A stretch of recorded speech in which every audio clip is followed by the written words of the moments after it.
Сьогодні у колонній залі Київської міської адміністрації тривали урочисті заходи на честь ювіляра. Сотні людей, політики, громадські діячі, творчі колективи прийшли вітати лідера кримсько-татарського народу.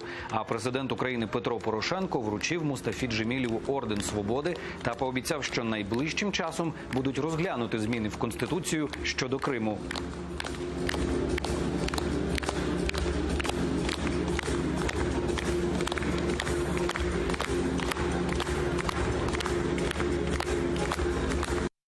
Формально нам і засідання Конституційної комісії не потрібно, бо я як президент можу внести проект змін до Конституції до парламенту. Але мені надзвичайно важливо, щоб це була підтримка юридичної громадськості, щоб це була підтримка української громадськості, щоб це була висловлювала позицію кримсько-татарського народу. Бо тільки так можна прийняти зміни до Конституції, які будуть працювати.